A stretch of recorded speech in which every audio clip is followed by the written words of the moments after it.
Let me ask you something. Have you ever left your doctor's office clutching that little slip of paper with your blood pressure numbers and felt a wave of relief? 125 over 78. Whew, I'm in the clear. It feels like a passing grade on one of life's most important tests, doesn't it? We've all heard high blood pressure called the silent killer because it often has no symptoms. But what if I told you there's something even more silent, something more deceptive? What if that good number you got at the doctor's office was actually a myth? A myth that could be hiding the real danger to your heart. According to the latest data from the Centers for Disease Control and Prevention, a staggering 71.6% of Americans over 60 have hypertension. But here's the truly shocking part. Only about 29% of them actually have it under control. Why is that gap so enormous? That's the secret we're going to unlock today. In the next 25 minutes, we are going to expose the single biggest blood pressure myth that could be putting you at risk for a heart attack or stroke. We'll count down the top 10 hidden culprits that your doctor might not have time to discuss.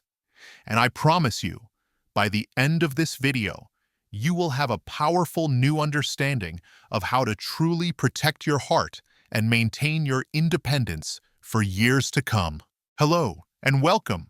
The problem we're tackling today is the false sense of security that a single, normal blood pressure reading can give us.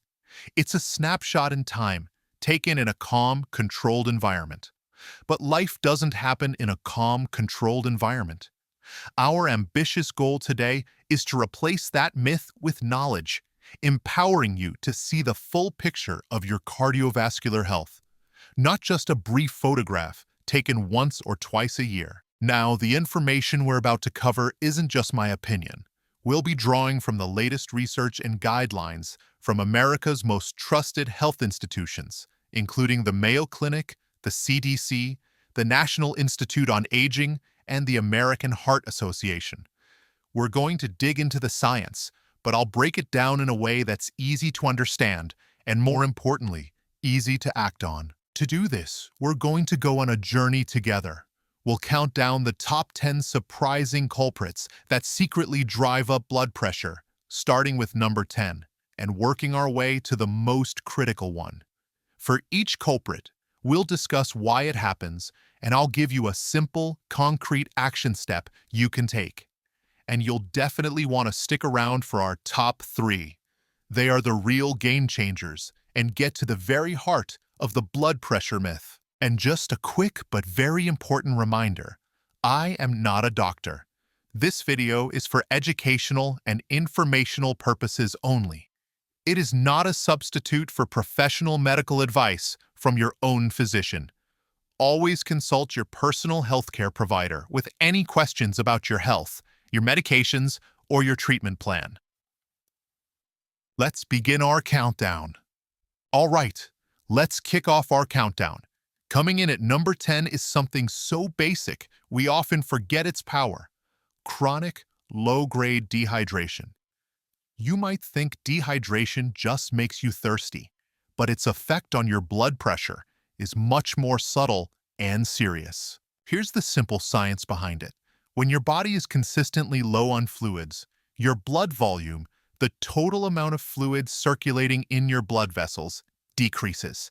Your body, in its incredible wisdom, senses this and thinks, uh-oh, the pressure is dropping.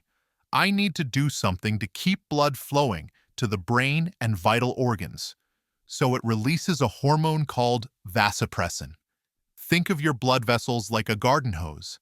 When the hose is full of water, the pressure is normal. But if you turn the spigot down, reducing the volume of water, the only way to get a strong spray is to squeeze the nozzle, making the opening smaller. That's what vasopressin does to your blood vessels. It constricts them, or squeezes them, artificially raising the pressure to make up for the low fluid volume. Doing this once in a while isn't a problem, but when it happens day after day, it puts a constant, unnecessary strain on your entire cardiovascular system. I remember my neighbor Frank, a retired mechanic. He was diligent about his health, but couldn't figure out why his blood pressure was creeping up. He told me, "I drink all day long," but his drinks were mostly coffee in the morning and a big glass of iced tea in the afternoon. He didn't realize that caffeinated drinks can act as diuretics, making you lose more fluid through urination. He wasn't replenishing with plain water, so his body was in a constant state of mild dehydration, and his blood pressure was paying the price. So your action step here is simple. Get a 32-ounce water bottle and make it your companion. Your goal isn't to chug it, but to sip it steadily, finishing the first bottle by lunchtime and a second one by dinner time. If you find plain water boring, add a slice of lemon, a few crushed mint leaves, or some cucumber to give it a little flavor. It's about consistent hydration, not overwhelming your system. Now, of course, it's important to mention the red flags. If you're experiencing severe symptoms of dehydration like confusion, extreme dizziness, a rapid heartbeat, or you're unable to keep fluids down, that's a signal to seek immediate medical attention. So we've covered the importance of what you drink, but what you eat, or rather the minerals you might be missing, is just as crucial. That brings us directly to culprit number 9. At number 9, we have a duo of forgotten but vital nutrients that play a huge role in blood pressure: potassium and vitamin D. We hear so much about cutting sodium, but we rarely hear about what we need to add. Let's start with potassium.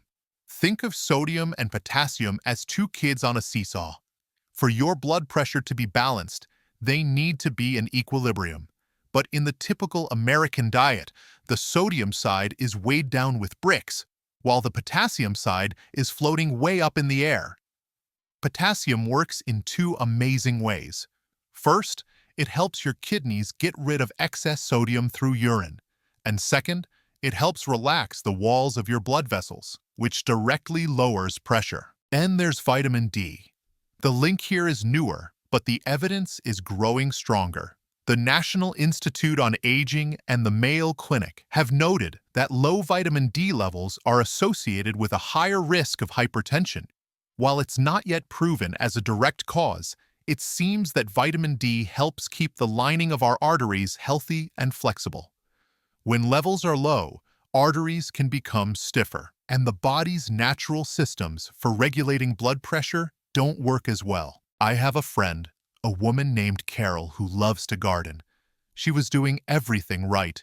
She used very little salt and went for a walk every day. But her numbers were still stubbornly high. Her doctor ran some routine blood work and found she was very low in both potassium and vitamin D. She started consciously adding potassium-rich foods to her diet, like spinach in her salads, bananas with her oatmeal, and sweet potatoes with dinner. Her doctor also prescribed a vitamin D supplement. Within a few months, her numbers started to improve, making her prescribed medication even more effective. Your action step for potassium is to focus on food first. Aim to add one potassium-rich food to every meal, like that banana with breakfast, a salad with spinach and avocado for lunch, or a side of cooked broccoli, or a baked sweet potato with dinner. For vitamin D, your action step is to ask your doctor to check your levels at your next visit. It's a simple blood test, and it's the only way to know if you need a supplement. Don't start taking high doses on your own without their guidance. And here are the red flags.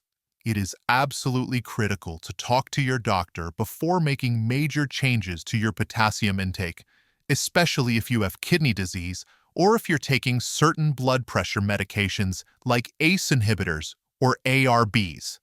In those cases, too much potassium can build up to unsafe levels. We've talked about what's going on inside your body with fluids and minerals.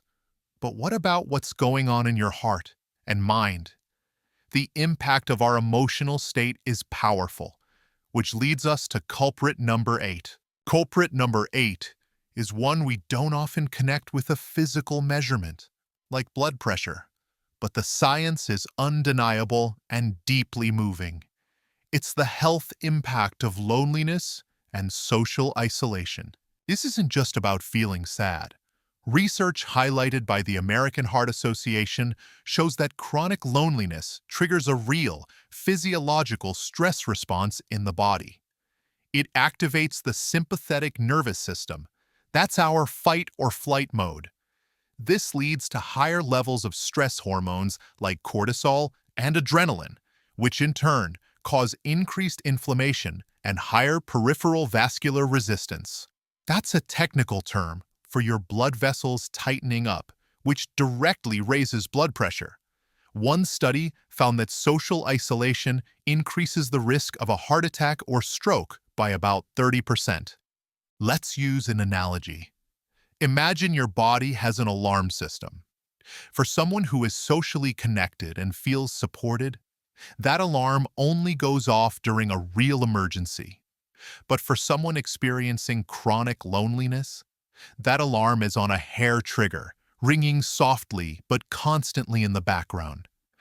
That constant state of low-grade alert, day in and day out, wears down your systems, including your blood vessels. I think about my own uncle after my aunt passed away. He was always a social guy, loved his weekly card game and family dinners. But after she was gone, he slowly started turning down invitations. He insisted he was fine, but we noticed he seemed more tired and withdrawn. At his next checkup, his blood pressure, which had always been perfect, was suddenly in the high range. It wasn't a change in his diet or exercise. Your action step here is about fostering connection in whatever way feels right for you. Pick one day a week to proactively reach out. Call a friend or family member you haven't spoken to in a while, not with any agenda, but just to say hello. Look into a local club, a book club, a walking group, a volunteer organization at the local hospital or school.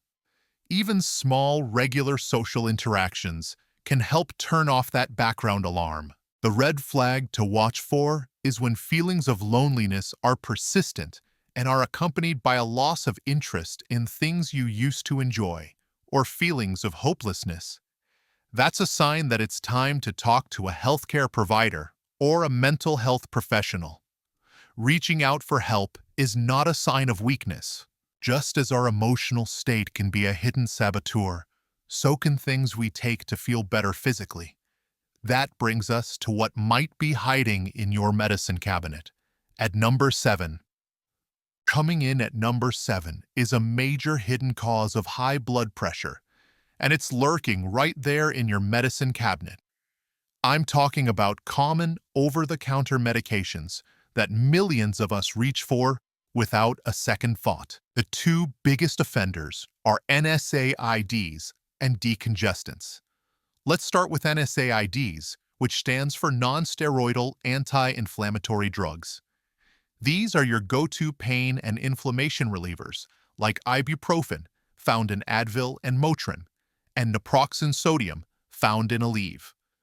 Taking one occasionally for a headache is generally not a problem, but if you're taking them every day for something chronic, like arthritis pain, they can cause your body to retain sodium and water.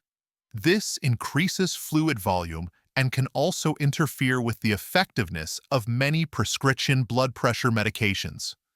The second offender is decongestants, especially those found in cold, flu, and allergy medicines. Look for ingredients like pseudoephedrine or phenylephrine. You'll often see them in products with a -D at the end, like Claritin D or Zyrtec D. These drugs work by constricting blood vessels to reduce swelling and stuffiness in your nose. The problem is, they don't just constrict the blood vessels in your nose. They constrict blood vessels all over your body, which can cause a significant spike in your blood pressure. Think of it this way. Taking a decongestant when you have high blood pressure is like trying to put out a fire in your kitchen by turning on all the gas burners in the house. You might solve the stuffy nose, but you're creating a much bigger, more dangerous problem for your entire cardiovascular system. A viewer once wrote to me about her husband, Bill. He had terrible seasonal allergies and took a decongestant every single day from April through June. His doctor couldn't figure out why his blood pressure medication suddenly seemed less effective during the spring months. It wasn't until his pharmacist, a true hero, pointed out the interaction that they made the connection. Bill switched to a simple antihistamine without the decongestant and started using a saline nasal spray. Just like that, his blood pressure came back under control. So your action step is to do a medicine cabinet audit. Tonight, go and read the active ingredient labels on your pain relievers and cold medicines. If you see ibuprofen, naproxen, pseudoephedrine, or phenylephrine and you have high blood pressure, make a note to talk to your doctor or pharmacist about safer alternatives. For pain, that might be acetaminophen, Tylenol, and for congestion, it could be as simple as a saline spray or a humidifier. The red flag is clear. If you've recently started taking a new over-the-counter medication and you notice your home blood pressure readings are climbing, or if you're experiencing new headaches or dizziness, that's a clear signal to stop the OTC drug and consult your doctor immediately. What we do when we're awake is clearly important, but what happens when we're asleep can be just as, if not more impactful.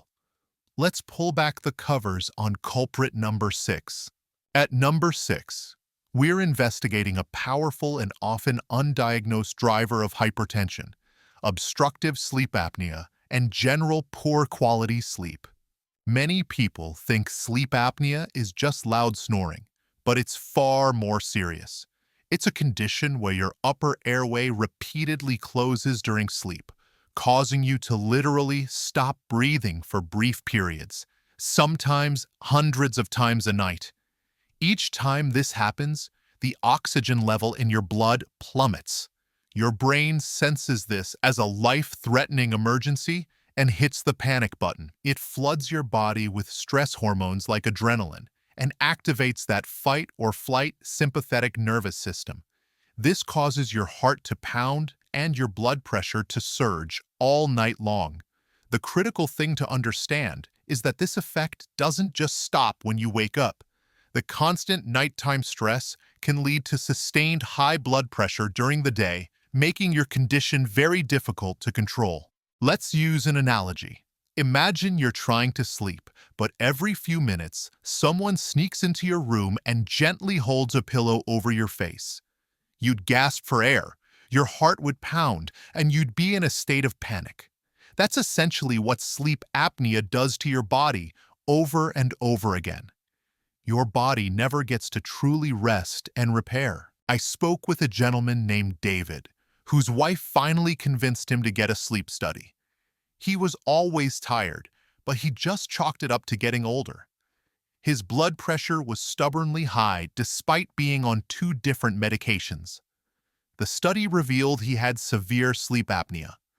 After just a few weeks of using a CPAP machine, which provides a steady stream of air to keep the airway open, he said it was like a light turned on. He had more energy than he'd had in years, and for the first time, his daytime blood pressure readings started to consistently fall into a healthy range.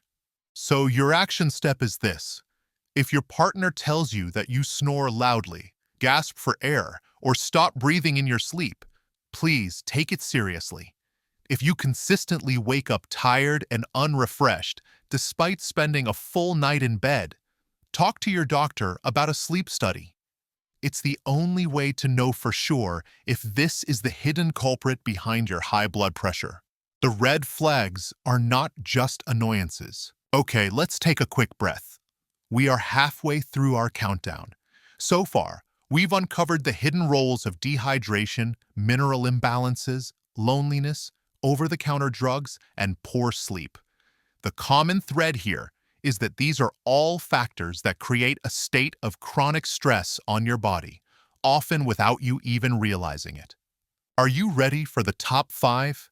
Because this is where we really start to dismantle the myth of the good doctor's office reading. These next culprits are the ones that can fool both you and your doctor. And by the way, if you're finding this information valuable, it would mean the world to us if you just take a second to tap that like button below. It's a small click for you, but it tells YouTube that this is important information, and it helps other folks in our community find this video. Thank you so much for that. Now let's dive into the top 5. All right, our number 5 culprit. We talk endlessly about salt, but we often ignore its equally dangerous partner in crime, sugar. Specifically, we're talking about how a diet high in sugar and refined carbohydrates can lead to a condition called insulin resistance, which is a major driver of high blood pressure. Here's how it works. When you eat a lot of sugar, your body has to pump out the hormone insulin to move that sugar from your blood into your cells for energy. But if you're constantly bombarding your body with sugar, your cells can become numb or resistant to insulin's signal. This insulin resistance has a devastating 1-2 punch on your blood pressure. First, it directly damages the delicate inner lining of your arteries, called the endothelium. This damage leads to chronic inflammation and causes your arteries to become stiff and less flexible. Second, high insulin levels can signal your kidneys to hold on to more sodium and water, which increases your overall blood volume and pushes your pressure up. Think of your arteries like new, flexible rubber hoses. They can expand and contract easily as your heart pumps blood through them. But a diet high in sugar is like leaving those hoses out in the hot sun day after day. They become hard, brittle, and cracked. They lose their flexibility. When your heart tries to pump blood through these stiffened hoses, the pressure naturally has to go way up. A woman named Monique shared her powerful story with the Department of Health and Human Services. She was a cancer survivor and was going through menopause when her blood pressure began to rise for the first time. Her doctors were focused on many other things, but no one explained the connection between the hormonal changes of menopause, which can increase insulin resistance, and her rising blood pressure. It wasn't until she took control, learned about the impact of her diet, and adopted a healthier, lower-sugar lifestyle that she saw real, lasting improvement. Your action step here isn't just to avoid cookies and cake. It's to become a sugar detective. The next time you're at the grocery store, look at the added sugars line on the nutrition labels of your bread, your pasta sauce, your yogurt, and your breakfast cereal. You will be shocked. Your goal is to switch to plain versions wherever possible.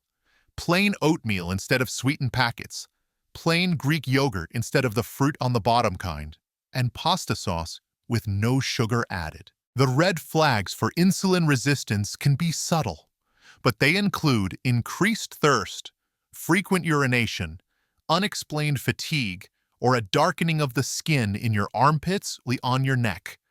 If you notice these, it's a major sign to talk to your doctor about getting your blood sugar and A1C levels checked. Speaking of being a food detective, that brings us to culprit number 4, where we look at sugar's more famous accomplice. At number 4 is the culprit we all think we know, salt. But the real danger isn't the salt shaker on your kitchen table. That only accounts for a small fraction of our sodium intake. The real problem is the massive amount of hidden sodium that food manufacturers pack into processed and packaged foods to improve taste and extend shelf life. The science is straightforward. When you eat too much sodium, your body holds onto extra water to dilute it. This increases the total volume of blood flowing through your blood vessels, which in turn raises the pressure against their walls. Imagine your circulatory system is a closed network of water balloons. The amount of water inside is usually carefully regulated. Eating a high-sodium meal from a restaurant or a frozen dinner is like hooking up a fire hydrant and forcing a gallon of extra water into those balloons. They stretch, the pressure inside skyrockets, and if you do it day after day, they start to weaken and get damaged. The American Heart Association has identified a group of foods they call the salty six, which are the biggest contributors to sodium in the American diet. And some of them will surprise you. They are breads and rolls, pizza, sandwiches, cold cuts and cured meats, canned soup, and burritos and tacos. Yes, you read that right. Breads and rolls are on the list. Many people are shocked to learn that their morning toast or sandwich bread can be a major source of sodium. Rolanda, a woman who bravely shared her story after having a heart attack, said it perfectly. She learned her high blood pressure was a major factor and reflected, "I didn't really pay attention to the amount of sodium in the foods that I ate. I didn't realize until after my heart attack that too much sodium was a major contributing factor." Her story is a powerful reminder that it's not about the salt we add. So your action step is to tackle one of the salty six this week.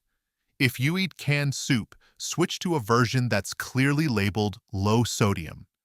An even better trick, which works for canned beans and vegetables too, is to pour them into a colander and rinse them under running water for a minute. This simple act can wash away a significant amount of the added sodium. If you eat a lot of sandwiches with deli meat, try using leftover roasted chicken or turkey that you cooked yourself instead. A red flag to watch for is sudden swelling or puffiness in your feet and ankles, or a rapid weight gain of a few pounds overnight. This can be a sign that your body is retaining fluid, possibly from excess sodium, and it's a good reason to check in with your doctor. Being a food detective is a huge step, but even if you have the perfect diet, you can be led astray if the very tool you're using to track your progress is giving you bad information. This brings us to the minefield at number 3. Culprit number 3 is a cruel irony. It's the mistakes we make while trying to do the right thing, monitoring our blood pressure at home. You can have the best diet and exercise plan in the world, but if your home monitor is giving you falsely reassuring numbers, you could be in serious trouble. The American Heart Association has very specific guidelines for measuring blood pressure for a reason. Common, simple mistakes can throw your numbers off by 10, 20, even 50 points, giving you a dangerously false sense of security or, conversely, unnecessary anxiety. A study published in the Journal of Hypertension estimated that a persistent 5 mm mercury error can lead to the incorrect classification of millions of people. Here are the biggest mistakes. First, using the wrong cuff size. A cuff that's too small for your arm can falsely elevate your reading by up to 10 points, while a cuff that's too large can give you a falsely low reading. Second, incorrect arm position. Your arm must be supported on a table so that the cuff is level with your heart. An unsupported arm hanging at your side can add 10 points to your reading. Third, measuring over clothing. This is a huge no-no. Depending on the thickness of your sleeve, it can add anywhere from 5 to 50 points to your reading. And finally, small things matter. Having a full bladder can add 10 to 15 points. Sitting with your legs crossed can add up to 8 points. And simply talking while the machine is working can add 10 points. A fascinating study from Johns Hopkins really drove this home. They found that simply having a patient's arm hanging by their side, instead of resting on a table at heart level, resulted in readings that were, on average, 7 points higher. For people who already had hypertension, the error was almost 9 points higher. Imagine being put on a stronger medication with more potential side effects simply because of how you are sitting in a chair. Your action step tonight is to create a blood pressure ritual. Find a quiet spot with a table and a chair that has a good back support. Before you even touch the monitor, do these things in order. First, use the restroom. Second, sit down for 5 full minutes with your back supported and your feet flat on the floor. No TV, no phone, no talking. Just breathe and relax. Third, roll up your sleeve and place the cuff on your bare arm, making sure it's supported on the table at about the same level as your heart. Fourth, stay still and silent while the machine does its work. Take 2 readings, at least 1 minute apart, and write them both down in a logbook. The biggest red flag here is a consistent and dramatic difference between your home readings and your doctor's office readings, whether they're much higher or much lower. That discrepancy doesn't mean one is wrong. It means something important is going on that needs to be investigated. And that very discrepancy is the key to understanding our next point, culprit number 2, which sets the stage for our final reveal. At number 2, we need to clearly define 2 critical opposite conditions, white coat hypertension and its far more dangerous cousin, masked hypertension. Understanding this difference is at the very heart of the myth we're busting today. White coat hypertension is the one most people have heard of. This is when your blood pressure is high in the doctor's office, but normal when you measure it at home. It's often caused by the stress or anxiety of being in a medical setting. While it's not harmless, it does need to be monitored because it can progress to sustained hypertension. It's often the less immediate threat because it puts you on your doctor's radar. Masked hypertension is the exact opposite, and it is the truly silent danger. This is when your blood pressure is perfectly normal, even low in the doctor's office, but it's high when you're at home, at work, or going about your daily life. It's masked by the calm, reassuring environment of the clinic. The problem is that study after study has shown that the long-term risk of heart attack, stroke, and organ damage for people with masked hypertension is just as high, and in some studies, even higher, than for people with obvious, sustained high blood pressure. It is far more dangerous than white coat hypertension because it goes completely undetected. Let's paint a picture. A woman named Heather has white coat hypertension. She goes to the doctor. Her reading is 150 by 90. The doctor is immediately alerted, tells her to monitor her pressure carefully at home, and they create a plan. She's on the radar. Now her neighbor Tom has masked hypertension. He goes to the doctor, and his reading is a beautiful 120 by 80. His doctor pats him on the back and says, "Keep up the great work, Tom." But for the other 23 and a half hours of the day, when Tom is dealing with stress from his family, sitting in traffic, or worrying about finances, his pressure is secretly running at 150 by 90, silently damaging the delicate lining of his arteries. Who's in more danger? Tom is, because no one, not him, not his doctor, knows there's a problem. The only way to know if you have this condition is to monitor your blood pressure outside of the doctor's office, either with a validated home monitor or with a 24-hour ambulatory monitor that your doctor can order for you. Your action step is to be your own advocate. If your doctor says your BP is fine, but you have several of the risk factors we've discussed today, or you just have a gut feeling that something is off, it is perfectly reasonable to ask them, "Doctor, I've heard about masked hypertension. Could we consider some home monitoring just to be sure we're not missing anything?" The biggest red flag for masked hypertension is having normal office readings while also having other risk factors like diabetes, kidney disease, sleep apnea, or a strong family history of hypertension. Or, as we saw in one woman's story, having symptoms like persistent headaches or vision changes, but being told your pressure is fine. That disconnect is your cue to dig deeper.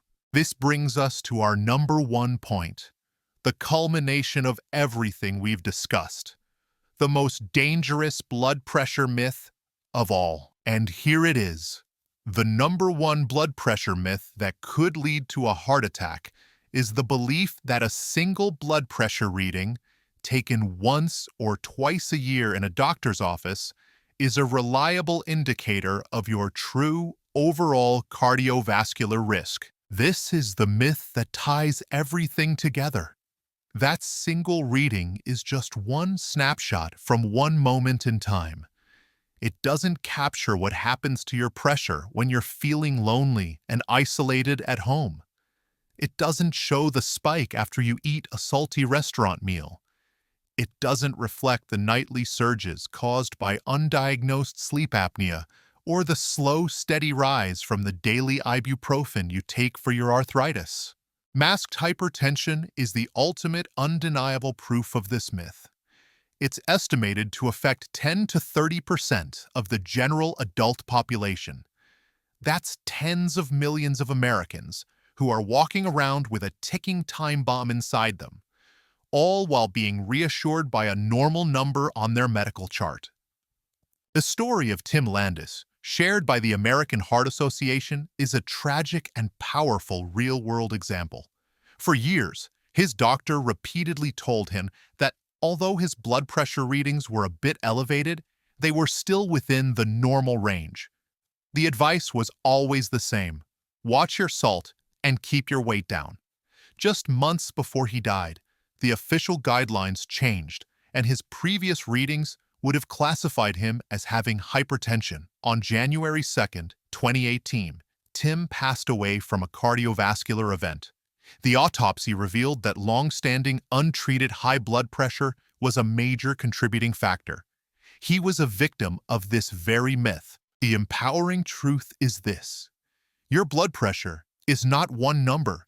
It is a dynamic, flowing river that changes throughout the day in response to everything you do, think, and feel. True blood pressure management isn't about getting a good grade on a test once a year. It's about understanding the patterns of that river. This leads to your number one action step, the most important one of all: become the CEO of your own health. You must partner with your doctor. Keep a detailed blood pressure diary using the proper ritual we discussed. Bring that logbook with you to every single visit. If your home readings tell a different story than the office reading, that diary is your most powerful tool. It gives your doctor the data they need to see beyond the myth of the single snapshot and treat your real 24-hour-a-day risk. The ultimate red flag is a disconnect between how you feel, your family history, and your risk factors, and what the numbers say in the clinic. If you have risks, if you have symptoms, but you're being told you're fine, that is the moment to respectfully and confidently ask for a deeper look with out-of-office monitoring. Uncovering these hidden culprits isn't meant to scare you. It's meant to empower you. Because knowledge is power, and you now have the knowledge to look beyond the myth and take true control of your health. So, as we've seen today, taking control of your blood pressure isn't about one magic pill or a single doctor's visit. It's about being a detective in your own life. It's about understanding that the hidden sugar in your bread, the quality of your sleep, the pills in your medicine cabinet, and even your sense of connection to others all play a critical part in the health of your heart and the pressure in your arteries. The key message I want you to leave with is this: you are the one who is with your body 24 hours a day, 7 days a week. You have the power, and now you have the knowledge to see the full picture. That single number from the clinic is just one piece of a much larger, more important puzzle. You are the only one who can put all the pieces together and present that complete picture to your doctor so you can work as a team. You are the chief executive of your own health. You have the power to make these small, intelligent choices every single day that will dramatically improve your quality of life and help you maintain your precious independence for many, many years to come. Now, I truly want to hear from you. Which of these 10 culprits was the biggest aha moment for you? Was it the danger of hidden sugar, the profound impact of loneliness, or the shocking reality of masked hypertension? Please share your thoughts in the comments section down below. I read every single one, and your stories and insights help our entire community learn and grow together. If you found this deep dive helpful and you want more expert content to help you live a healthier, more vibrant, and more independent life, please be sure to hit that subscribe button and ring the little notification bell so you never miss a video. Thank you so much for spending this time with me today. Here's to your health, your vitality, and your power. I'll see you in the next video.